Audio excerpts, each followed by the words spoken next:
hoje todo mundo se fala, né? Uma coisa muito na gastro, né? Que o nosso segundo cérebro é o intestino, Exato. né? E realmente é, né? Essa frase é correta, é o intestino. Então, quando você tem um distúrbio psicológico, seja estresse, seja depressão, seja ansiedade, às vezes, além de dar o start na doença, não melhora a sua doença, né? Eu tenho pacientes, por exemplo, que eles têm dificuldade em relacionamentos amorosos e eles não conseguem melhorar pelo simples fato de não ter um relacionamento com outra pessoa. Ou então ele chega e fala assim: doutor, eu conheço uma pessoa legal, saio com ela. O dia que eu conto que eu tenho a doença de Crohn, a pessoa se afasta de mim, porque ela fala: meu Deus, deve ser um câncer que ela tem.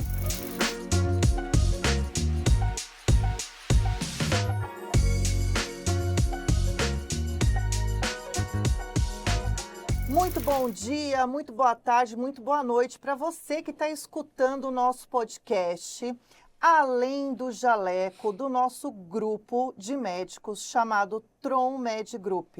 Nós estamos aqui para levar conteúdo relevante, informação, falar sobre diagnósticos, tratamentos, sobre diversas doenças. Mas no caso, hoje vamos dar continuidade ao segundo episódio de doença inflamatória intestinal. No primeiro episódio falamos do que é a doença inflamatória, inclusive você que não viu pode conferir no nosso YouTube.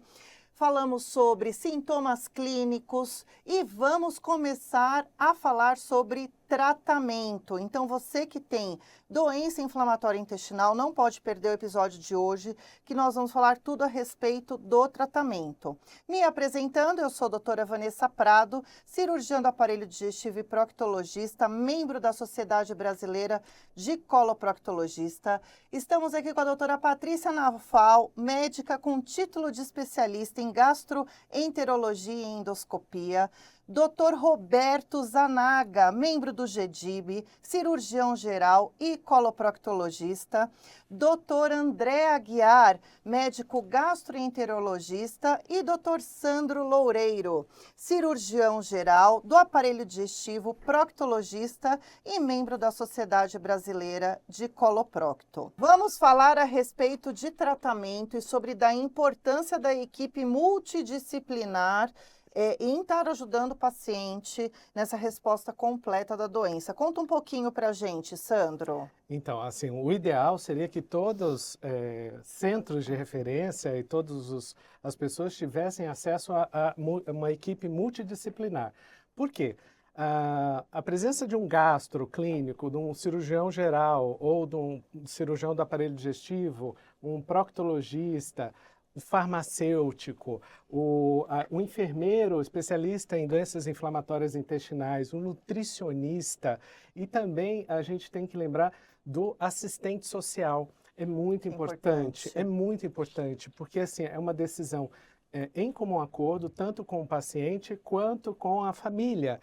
E esses pacientes são pacientes crônicos, que costumam ter longas jornadas dentro da doença. Então, assim, para você ter realmente um tratamento eficaz, a presença de uma equipe multidisciplinar seria muito interessante. É muito interessante Sandro, e é é orientável. importante falar, porque eu tenho um paciente que faltou para ele uma enfermeira de estômago. Sim. Ele tinha uma fístula, foi feita uma ressecção e fez a famosa bolsinha, colostomia. E ele não conseguia manipular ela e a pele ficou toda comida, machucada. Então essa sua abordagem é fundamental.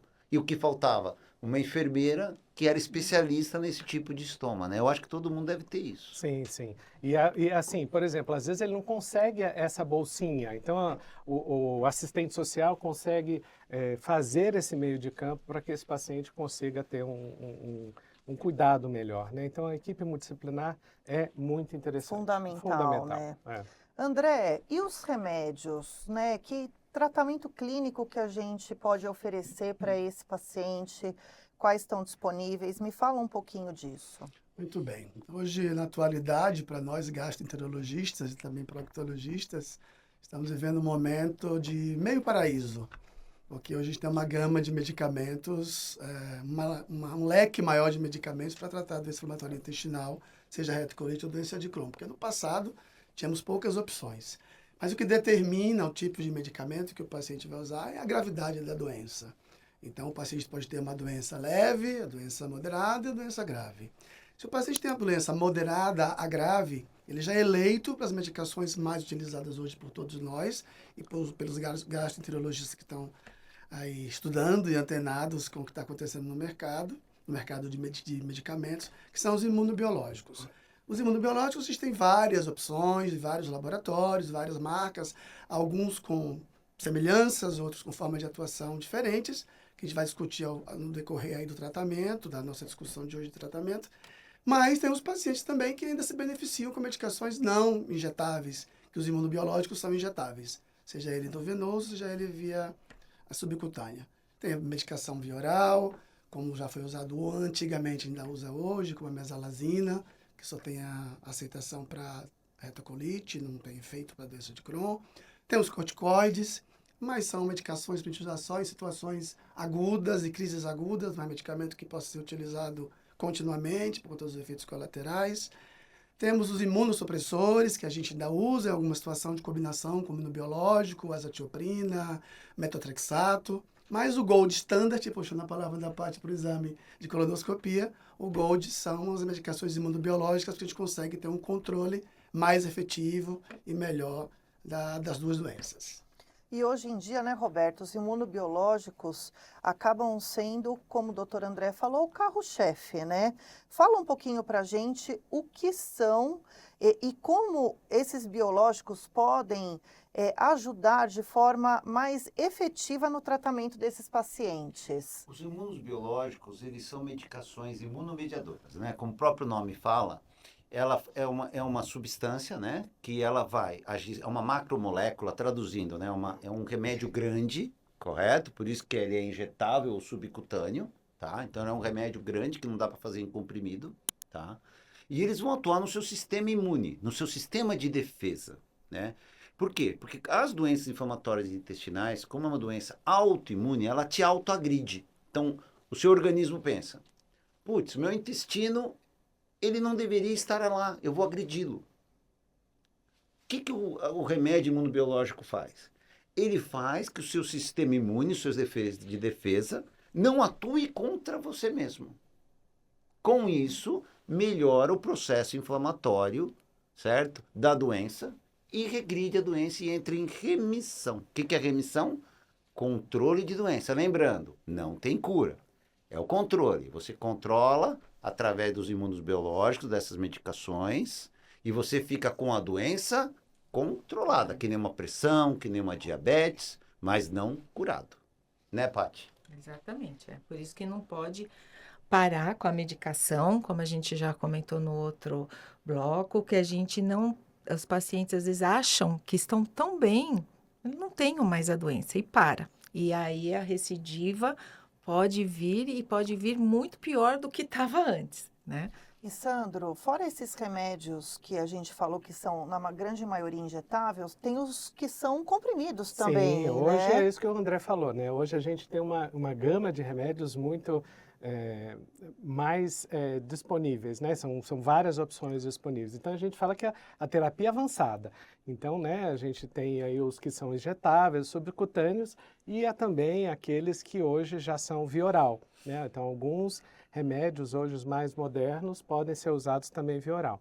Então assim, cabe a gente junto com o paciente avaliar qual é a melhor opção para aquele caso e naquele momento, né? Porque às vezes um paciente responde bem e outros às vezes nem tanto. Então a gente tem que tentar avaliar qual que é o melhor. E hoje em dia a gente tem essas opções, né? Porque antigamente, se ele não se dava bem com aquele medicamento, não tinha outra opção. Hoje em dia a gente tem como não tá bem com um, vamos tentar um outro, né? E André, por isso que a gente sempre está em congresso, né? Visando atualização, vendo o que está sendo feito em outras partes do mundo, porque tem muita novidade, né, que chega para a gente. Sim, bastante coisa que já chegou agora para a gente nesse último ano. Inclusive essas medicações que o Sandro citou, de medicação oral como imunobiológico, inibidores da JAK, que é outra forma de atuação do medicamento, mas nesse mérito da gente explicar isso pode ficar um pouco complexo de como eles atuam. Mas vão vir novas medicações também, novas drogas que vão chegando e vai aumentando a nossa facilidade de conduzir o paciente. Exatamente. Roberto, eixo cérebro-intestino, né? O quanto é importante, o quanto a gente bate nessa tecla, porque realmente ansiedade, estresse, depressão, que você já falou no primeiro episódio, afeta também um pouco, às vezes, no tratamento, a aderência do paciente, né? A adesão do tratamento. Conversa um pouquinho sobre isso.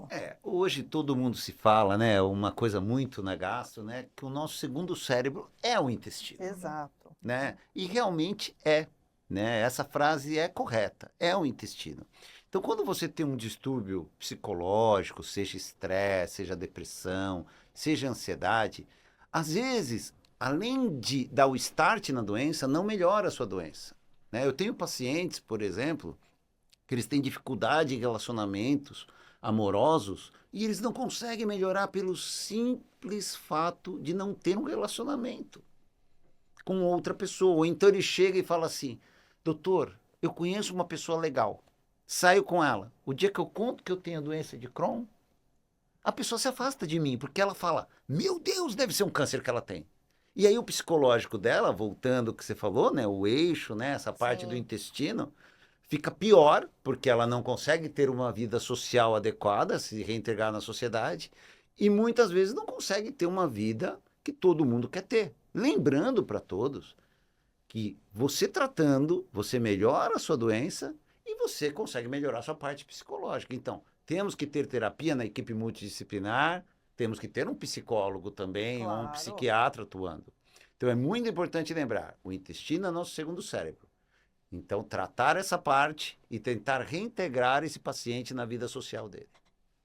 E puxando o gancho para a síndrome do intestino irritável, né, que a doutora Paty já falou um pouco, também pode estar associado, né, nesse tratamento, né, precisar de algum remédio, medicação para controlar isso, porque é muito sintomático, né? Sim, e não é infrequente a gente ver o paciente que tem a doença inflamatória intestinal, mas tem também a síndrome do intestino irritável, né? E na síndrome do intestino irritável existem vários fatores que desencadeiam, mas o emocional é um fator bem importante, porque vai alterar as funções ali do órgão. Então, às vezes você vê paciente que está em remissão da doença, faz colonoscopia normal, tudo normal, mas ele continua distendido, com dor abdominal, gases, e muitas vezes é a síndrome do intestino irritável. Então, a hora que você associa um medicamento para isso, ele melhora dos sintomas, né? Porque o mesmo fator que pode agravar a doença inflamatória intestinal, também que é o emocional, pode também estar desencadeando a síndrome do intestino irritável, né?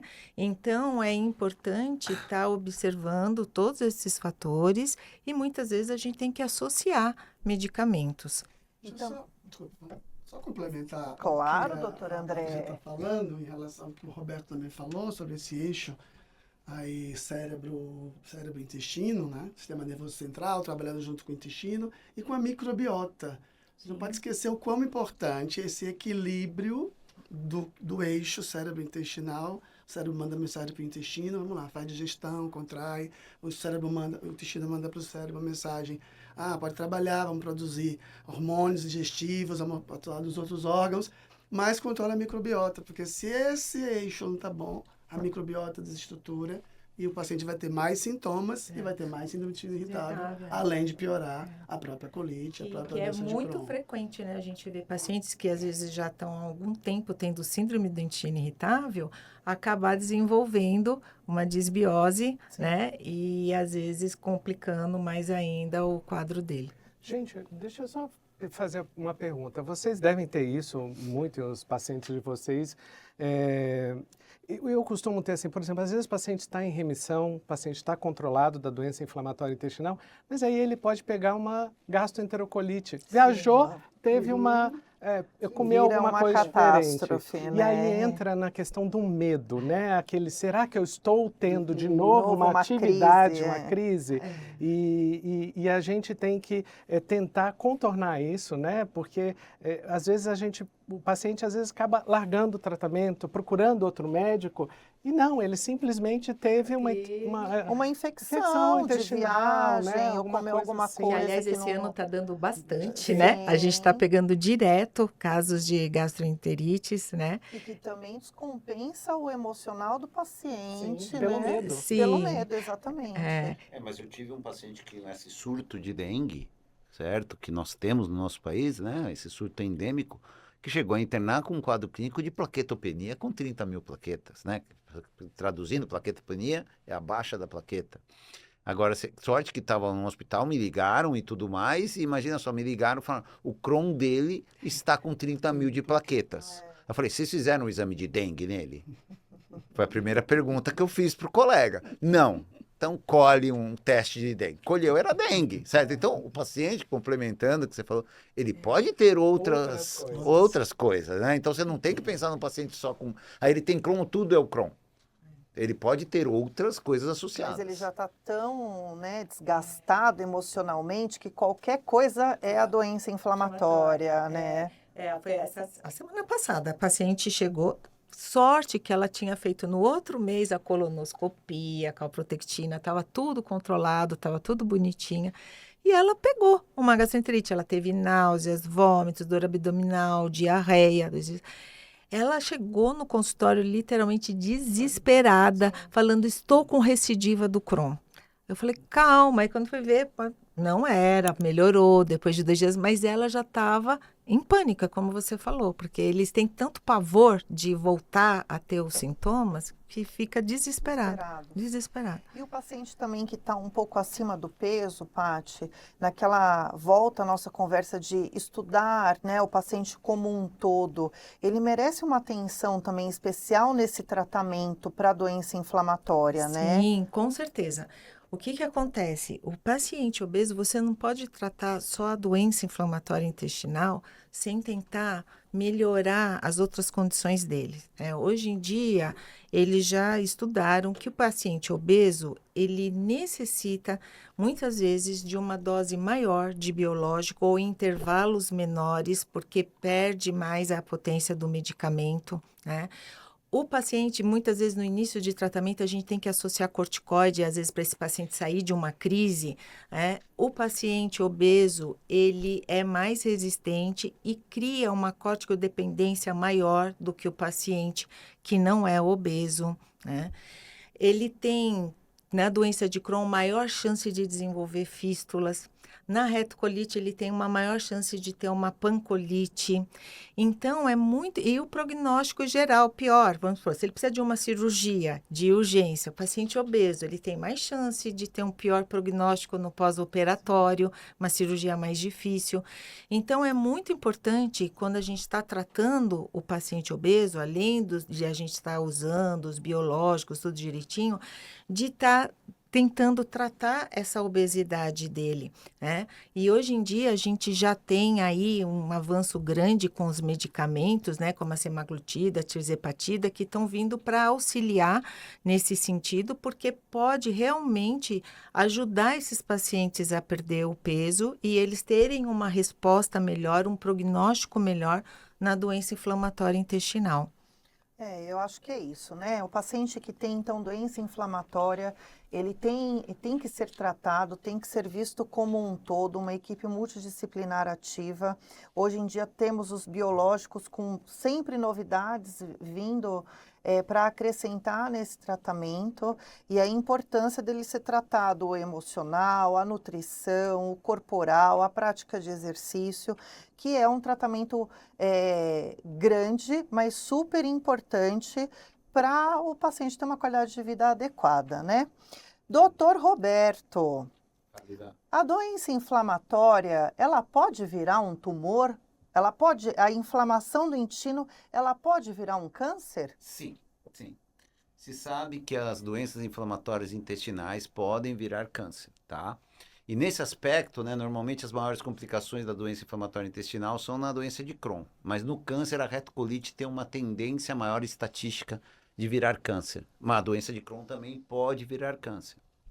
E, inclusive, a doença inflamatória intestinal é aquela doença que você vira o câncer sem o pólipo.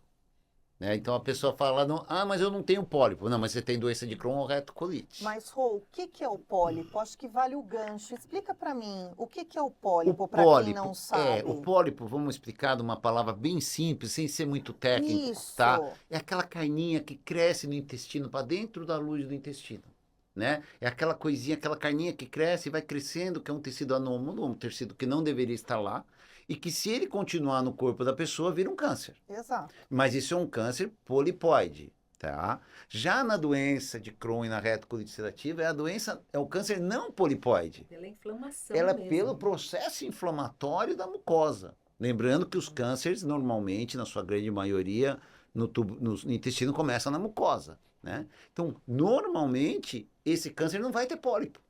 Então, eu fiz uma coluna, não tenho pólipo, eu estou tranquilo? Não necessariamente. Né? Então, é importante o diagnóstico precoce, o acompanhamento com o especialista e os exames de rotina para prevenção. Tá? E também falar que não é de um dia para o outro que vai virar um câncer, Isso é né? muito importante. Isso é importante. Você que tem doença de Crohn, retocolite ulcerativa, fique tranquilo. Isso. Acompanhe com o seu médico. Não pare de tomar as suas medicações. Faça os seus exames de rotina. Eu quero o meu paciente, eu não sei se todo mundo é assim aqui, eu quero o meu paciente vindo 2 vezes por ano. Ele em remissão, calprotectina baixa, certo? Tomando remédio, colono normal e enterotomo normal. Ele pode vir 2 vezes por ano comigo. É Tá só ótimo. ótimo, só para trocar receita e pedir os exames. Agora, não é essa a realidade que a gente vê, né? Infelizmente, a gente vê o paciente não aderindo ao tratamento, não fazendo exames de controle, achando que curou. Então, paciente que tem isso e que acompanha direito vai entrar em remissão. Eu tenho um paciente há 10 anos em remissão comigo. Ótimo. Isso que é o mais importante. Então, prevenir. E uma coisa que eu acho importante no tratamento, porque às vezes o paciente com medicamento e tal, tem uma melhora do sintoma. Então ele acha que ele está bem e ele não vem mais fazer controle nenhum. Só que hoje em dia a gente sabe que mesmo que ele melhorou os sintomas, mas se na colonoscopia essa mucosa está inflamada ainda, essa mucosa inflamada tem risco de desenvolver o câncer. Então, por isso que a gente sempre visa no tratamento não só a melhora clínica, mas a melhora endoscópica. A colonoscopia tem que estar com um aspecto normal para diminuir justamente o risco desse paciente ter complicações no futuro. E por isso que ele não pode parar de tomar medicação. Não pode parar de fazer os controles, de fazer os seus exames. Aquele paciente que fala, eu tô bem, eu vou fazer um teste. Esse mês eu não vou tomar nada. O que acontece? Recidiva. E às vezes muito pior, né? E às vezes perde resposta ao tratamento Aquele que já estava, que estava indo bem. Então, Às vezes o paciente nem precisa vir a cada 3 meses, a cada 4 meses, sim a cada 6 meses. Mas a presença nossa para o paciente é muito importante. Então, às vezes eu peço que ele venha mesmo sabendo que não tem necessidade. Ele está medicado, a medicação está pegando no convênio no posto de saúde, está orientado, mas o fato dele vir para fazer uma consulta e a gente conversar e novamente repetir, não pode deixar de tomar um remédio, não pode deixar de fazer os exames periódicos, não pode deixar de vir na consulta, né? acolher, relação médico-paciente, Exato. trazer ele para a gente, para perto da gente. Quanto mais ele vir, claro, sem exagerar, tem mais as consultas, melhor para ele não perder a adesão ao tratamento. E usando esse gancho que você falou, tem aquela janela, né, que a gente fala, de não perder o time, né? Que às vezes o paciente não entende, mas para nós médicos é tão importante isso, né? O momento exato, né, de dar o remédio, de medicar. é a famosa janela de oportunidade, né? Que a Exato. gente não pode perder.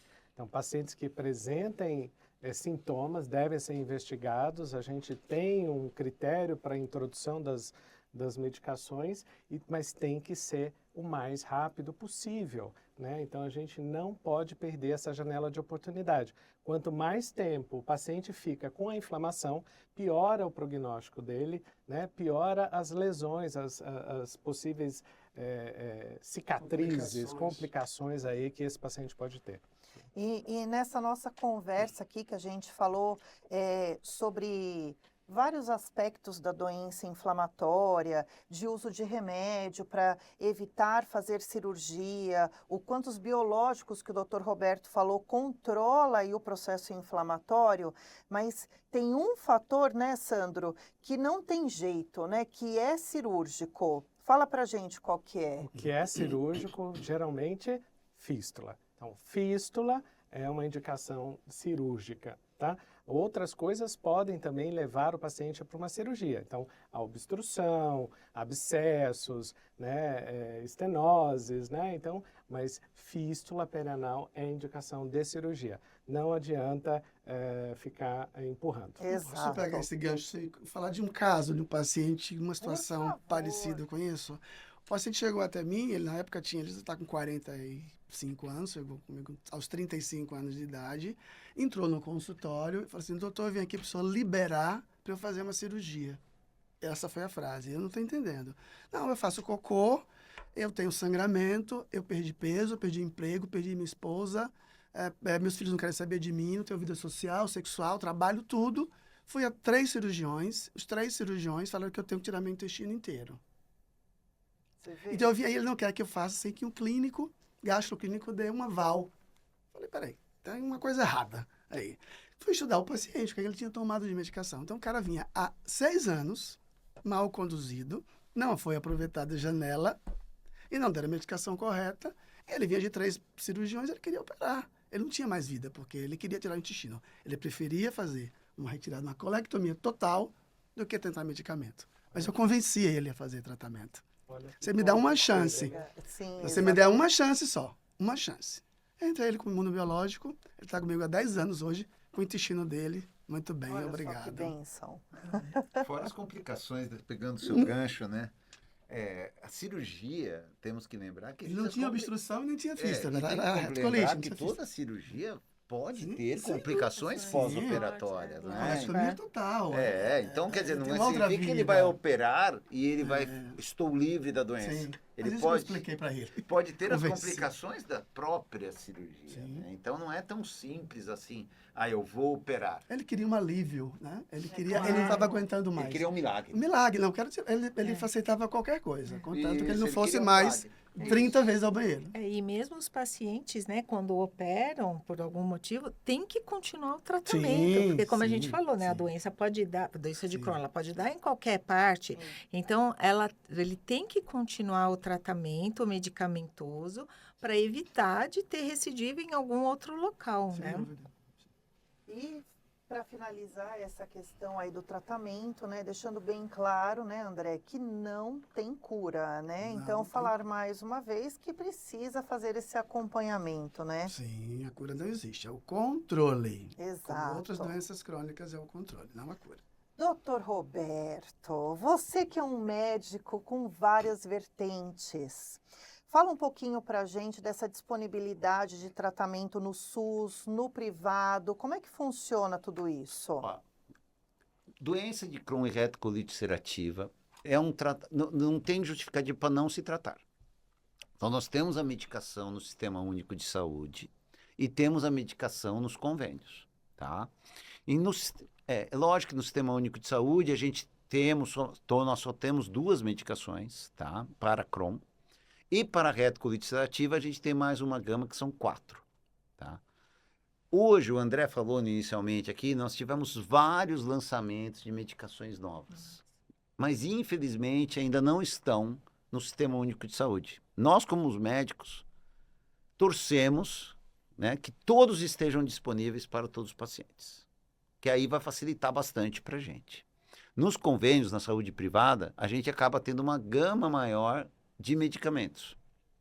E no SUS, a gente acaba ficando um pouquinho mais engessado, tá? Mas nós temos tratamento. Ficar sem tratamento, falar, eu não vou ficar sem tratamento, porque não, remédio você vai ter. São remédios de alto custo, sem dúvida nenhuma. Eu particularmente, posso até fazer depois um mito e verdade sobre isso. Se alguém tem algum paciente Você particular, gosta, né? adoro. Né? Para ver se alguém tem algum paciente que compra o remédio, Não, porque eu não não tem. tenho nenhum. Me fez essa Não pergunta tem. hoje de manhã, Não tem engraçado. como, É, acaba sendo é. extremamente caro. É extremamente caro. Então, os meus pacientes que não têm a saúde complementar de convênio acabam pegando no SUS e os outros acabam sendo fornecido pelo convênio, tá? Lembrando que pelo Ministério da Saúde e pela Anvisa, quem tem doença de Crohn, estando o remédio em bula, é obrigatório o convênio fornecer o remédio. Já na retocolite ulcerativa, normalmente o remédio tem que estar dentro do rol da ANS. Tá? No SUS já não acontece isso. No SUS vai depender do CID e da disponibilidade da medicação através do Ministério da Saúde. Excelente, doutor Roberto. Paty, então, mais uma vez salientando, né, que fora o acompanhamento do psicólogo, da equipe multidisciplinar para esse tipo de paciente, nós estamos aqui, né, para acolher e ajudar o paciente a seguir nesse tratamento, né, que às vezes existe essa dificuldade de adesão, né? Sim. Muitas vezes o paciente, quando recebe o diagnóstico, ele pode ter duas reações. Ou ele pode se assustar muito com isso e às vezes entra em uma negação. Tipo assim, não vou tratar, não, eu vou tomar remédio para o resto da vida. Ou fala a palavra biológico, eu não sei o que ele imagina. Ele pensa que é um medicamento que vai acabar com ele, não ajudar ele, entendeu? Ah, eu vou tomar esse negócio, vai me fazer mal. Então, às vezes, nega um tratamento, ou o contrário, às vezes ele entra em um desespero de achar que ele não tem mais solução, né? Então é muito importante a gente explicar para ele sobre a doença, explicar sobre o tratamento, explicar que, por exemplo, às vezes a gente pega pacientes que estão há anos tomando corticoide para sair da crise e que isso é muito pior, é muito mais maléfico para ele do que se ele estivesse tomando já um biológico, né? Então, de explicar, acolher esse paciente, tirar todas as dúvidas dele, discutir o tratamento junto com ele, eu acho que isso é fundamental. E o que eu vejo também é que muitos pacientes às vezes ficam com medo por achar que essa terapia avançada vai mexer na imunidade dele. Então eles ficam com medo de que isso vá causar muito mais problema. Lógico, a gente tem que fazer todo um rastreamento para evitar que esses pacientes tenham outras infecções, mas é muito mais importante, isso é uma coisa que a gente tem que deixar bem claro, é muito mais perigoso você manter a inflamação, né, de uma doença não controlada do que os riscos de uma medicação. Exatamente. E principalmente essas últimas medicações que vêm chegando são muito seguras, em termos de imunidade, de tudo. Como eu falei, um corticoide a longo prazo, ele é muito pior para a imunidade desse paciente do que fazer os tratamentos que nós dispomos atualmente. Paty, pegando esse gancho, e que o Sandro falando, complementando, são drogas seguras, sob supervisão médica. O paciente fala, ai doutor, eu vi a bula, tem que... Não dá. Não, é mais, gente, você sair na rua, é mais fácil você tomar um tiro do que você ter uma complicação com o imunobiológico. Exato. Já que eu falei de imunobiológico.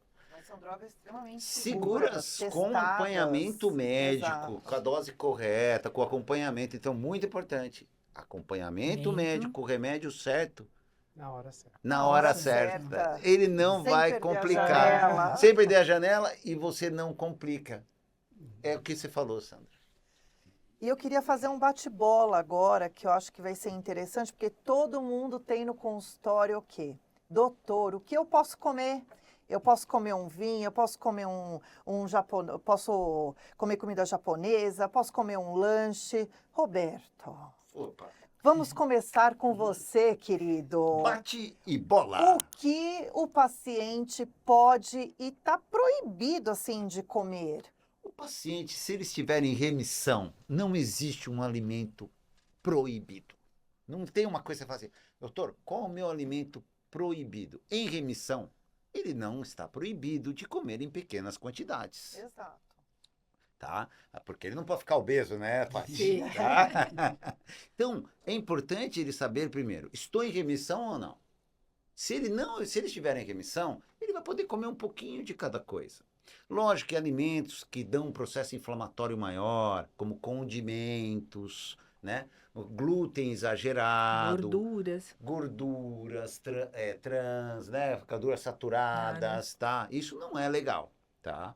Então, você fala, doutor, posso comer pimenta se eu tenho doença de Crohn?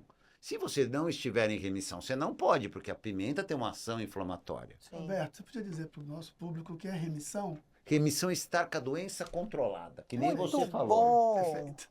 Tá? Você está com a doença controlada, você pode comer o que você quiser em pequenas quantidades. Agora, sem estar com a doença controlada, você vai precisar de um bom nutricionista para ter uma dieta anti-inflamatória. Não ter uma dieta inflamatória, que vá menos inflamação. E aí você vai ter que evitar o glúten, você vai ter que evitar o leite, você vai ter que evitar condimentos tipo páprica, esses condimentos mais fortes, né? Então isso é muito importante. E a gordura, né? Para não engordar, né, Gordura, Paty? Paty, e essa dieta mediterrânea que todo mundo fala? Conta um Isso. pouquinho pra gente. Principalmente o paciente que ainda não está em remissão, ainda está com a doença ativa, é a principal dieta indicada, né? Justamente porque ela oferece os fatores anti-inflamatórios, né?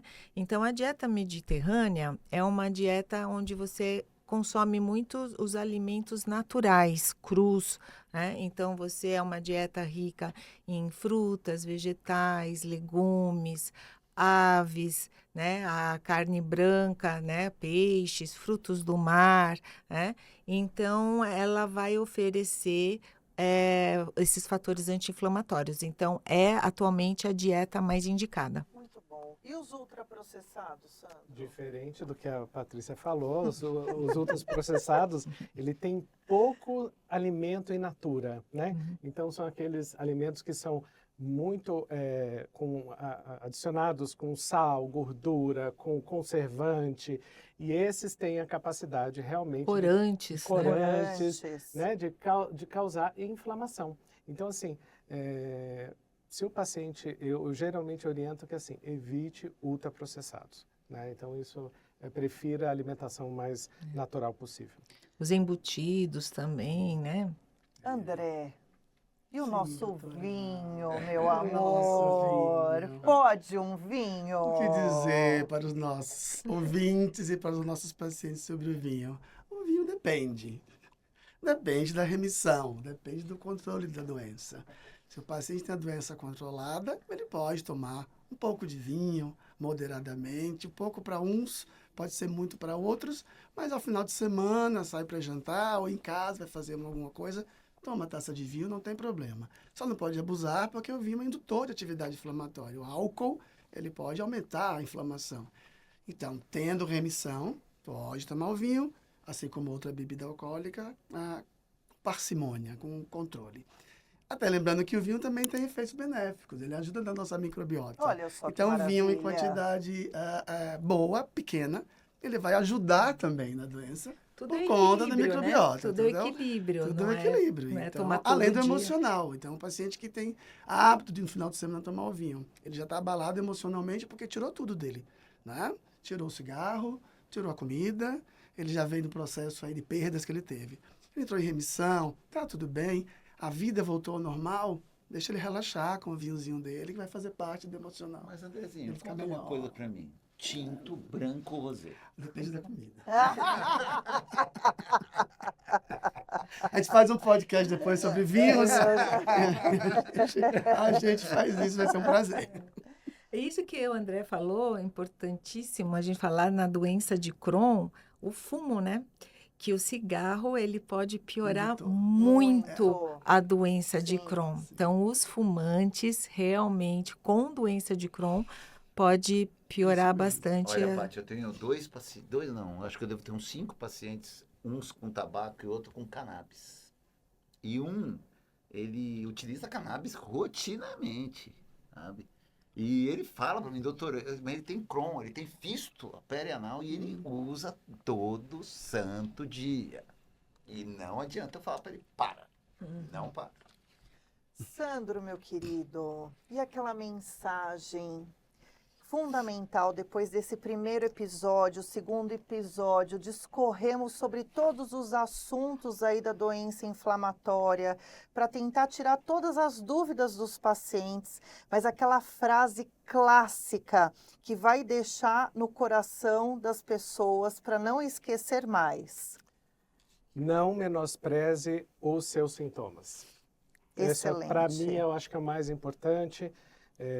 Então, se você apresenta qualquer alteração rotineira, então você está tendo dor, você está tendo desconforto, você está tendo sangramento, né? Tudo que a gente conversou aqui, busque ajuda médica, busque um auxílio de pessoas que saibam dessa doença. Então, assim, o tempo do diagnóstico para a introdução do tratamento é muito importante. Então, não menospreze os seus sintomas. Busque ajuda. Excelente. E vamos dar continuidade a esse podcast que a gente começou hoje, além do jaleco, né? Com mais outros episódios, que vamos ter até convidados especiais do Tron Group, né? E o próximo episódio, que é o nosso terceiro já, né? Que também vai discorrer sobre doença inflamatória, mas sobre o que, doutor Roberto? Vamos falar sobre sexualidade. Olha só que beleza. Eu acho que é um assunto, né, que a gente tem que abordar. Como eu falei, eu tenho vários pacientes, eu acho que todo mundo tem, e é um tabu. É um tabu, né? Sexualidade. E o quanto a doença inflamatória afeta O convívio social e a sexualidade do paciente. Exato. Sendo ele qualquer gênero. Não, então pense que alguns gêneros têm mais ou menos. Nós vamos falar isso sobre. Vamos falar sobre nós vamos tudo destrinchar. isso. Nós vamos destrinchar. E o básico. convidado, eu não vou falar aqui, eu não vou dar esse spoiler, né? Mas nós Por favor. já temos uma pessoa em vista que tá para dar a nossa resposta. Vai ser agora. Que não deixem de ver que vai ser um super, hiper convidado ou convidada. Exato. E vocês não podem perder que nós vamos destrinchar. Inclusive, o André vai falar qual é o melhor vinho nesse dia na nossa sexualidade, hein? Combinado? Bom, então eu encerro aqui mais um podcast do Tron Med Group. A gente está aqui para levar informação numa linguagem fácil para vocês se acharem no seu meio de vida, tirarem as dúvidas, procurarem um médico, um tratamento adequado. E a gente está aqui querendo acolher no atendimento humanizado e passar esse carinho para todos vocês. Então, vou agradecer, doutor André. Vai deixar seu Instagram. @Aguiar. Doutor Roberto Zanaga. @Dr. Roberto Zanaga. Doutora Patrícia Naufal. @doutora Patrícia S. Naufal. E doutor Sandro. @Sandro NV Loureiro. E eu, doutora Vanessa Prado. Tchau! E tchau!